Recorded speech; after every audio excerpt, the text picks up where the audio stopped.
Alrighty, guys, welcome back to the StatChat Weekly AFL Podcast. You're here with me, Josh, as well as Steve, Tazza, BT. We are previewing round 10 of the AFL season. We're going to start, though, with a segment. We like this segment, fellas. This has got a little bit of traction on the socials as well. It's called the Budget Team Builders. What we do is we give you a list of players right here. They've each got a dollar value associated to their name. It's your job to spend $10 to make the best team that you possibly can. And if you stay tuned to the end of this video as well, we'll give you a chance to win some StatChat merchandise for submitting your team, your best team, for $10. And BT, you've got the shirt sitting behind you right there, which is on offer. Look at this lovely T-shirt. Oh, Nice and soft. Feels very good. You want one. You just want one.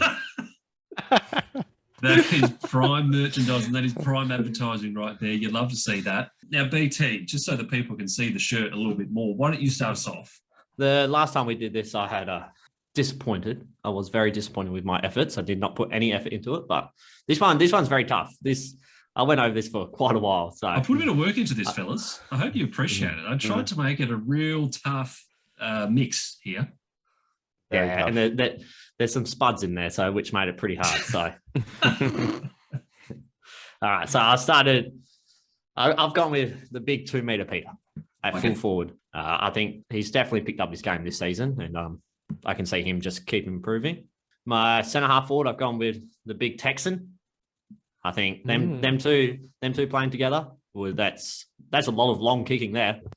Either of them can kick 60 plus meters easy. So forward pocket, I've gone with Castagna. Won the top in the league for forward pressure. So I think he's ranked third for pressure acts in forward 50. And then I've gone with the goalie as my half forward midfield player. BT, can I just say right now, you have the best team. Hands down, I could not disagree with you at all. That is the perfect That because you team. also chose that team? You're 100% right, Steve. That's exactly no way. I think we're going to let the viewers decide this. Yeah, for sure. Definitely. For sure. But I'm with you 100% there, BT. Love that lineup from you. Best value picks. Got to agree. All right. Full forward, I'm starting with the reigning Coleman medalist. I'm going with Harry Mackay. Yeah, nice. He delivers in spades. Did it last year. Unfortunately, the big man's out for a while, but he takes my full forward position. I think you know where I'm going with my centre half forward. Oh, don't do it. No. I'm taking Toddy Marshall. No. You're kidding me. Mate, he is the second most accurate forward in the league this year. Oh. 17 goals, 3 he's kicked. He is a man possessed. He is rejuvenated. He has taken Port from the bottom of the ladder. He's bringing him up. He's put him on his back. Dixon's gone. He said, you know what, boys, jump on. I'll take his. And he's firing. When I edit this, Tazza, I will put a clip of you in the preseason absolutely trashing this bloke. Marshall, he needs to perform. He's too weak in the contest. He just needs to show a bit of backbone in that forward 50. I'm happy to eat my words. I've said it multiple times. He's been so impressive this year. There was a couple of kicks on the weekend. Let's not get too sidetracked, but he has really kicked it up a notch. It's good. Anyway, moving on. Forward pocket, I'm going to go with BT, and I'm going Castagna as well. So I'm taking a couple of $1 there, and I'm going with my game winner in forward midfield, Toby Green. He's a game-winning beast. He can win a game off his own beat. Put him in the midfield, he'll grab you 30 if you give him enough chances. So that's my team. Yeah, that was literally my other team I had. That was literally my other team, and I could not bring myself around to have Todd Marshall in there. I just could not. It's the Port Adelaide bias is the only reason he's in there. But didn't he kick 6 against the Eagles? Yeah, he's had a couple of bags. That's 3 of the weekend. I think he had. So 6 out of his 17 goals. So really, he's in a rich vein of form, all right? I think he's kicked like 3 in the last 3 weeks, at least 3 in the last 3 weeks. Big test this week against the Cats, but I'll back him in. He's got a low base. He's got a low base to compare to, right, from his previous season. So anything is up, Toddy.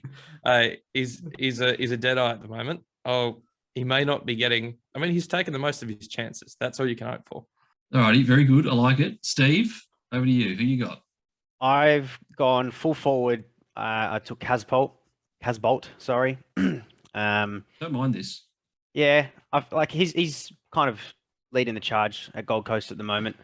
20 goals for the year, so he's doing all right. And I think for $2, it let me spend the money a little bit somewhere else. So I went with him at centre half forward. I went BT's man, Smoking Joe. Yes. Before he picked up his injury, he was absolutely killing it and just flying. So he goes straight in for me. And like the rest of his, Castagna goes in, and De Goey as well for me. So let's talk about this, fellas, because are we severely underrating the forward pocket, or we just don't see the value in that position? Try and work out how you could get Charlie Cameron in there at $5, but I just couldn't get him there. He's definitely the number one small forward in the comp for sure. If you had my man Jack Ginnivan in there at all, no matter what price, he was in my team. You could have put him at $7, $8, whatever. I would have just played just him. He would have been in there. Wow. But yeah, Castagna at $1 was I think the easiest pick there. As soon as I saw it, I was like, that's probably he's in straight away.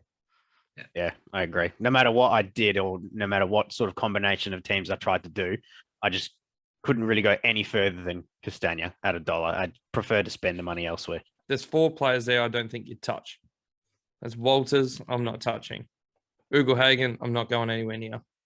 Even though I'd made a terrible bold prediction earlier in the year, but we'll forget about that. You're not going Darling, you're not going Bobby Hill. So if you're trying to go any of the guys up the top, you're really only limited to 1 or 2 cheaper picks. You're not going Todd Marshall. Oh. Well, let's just see see what the viewers like. I'm the reigning champion. Don't forget. Can we just talk about how you put Pickett on the same level as Toby Green, Harry Mackay, and Joe Danaher? How was he the same price as these guys? Well, I'm talking in terms of ranking your small forwards. Would you say that he's probably the second best, or certainly top 3 small forwards in the competition? No, there's only Charlie Cameron, and then everyone else should be $1. But that's it. That would go against the rules of the game, unfortunately, BT. So I can't help you. That's where Jack Ginnivan should have been there at $3. Okay. Well, we'll give you an option. We'll give you an option in the comments. If you want Jack Ginnivan for $3, we'll pay it. Right? We'll give it to you. So there's the actual smoky for you in the comments. Make sure you do leave your team below. There is a StatChat t-shirt on the line, as BT said. We did this competition a couple of weeks ago. Lenza was the winner of the competition. I don't know if he's received his shirt yet or not, but it is on the way. So, like I said, get your comments in. Let us know whose team as well you think is the best. Like we said, Tazza, he had the winning team last week. If you think it's me and BT, let us know. We'd like to hear about that and just get a little bit of validation of our own opinions.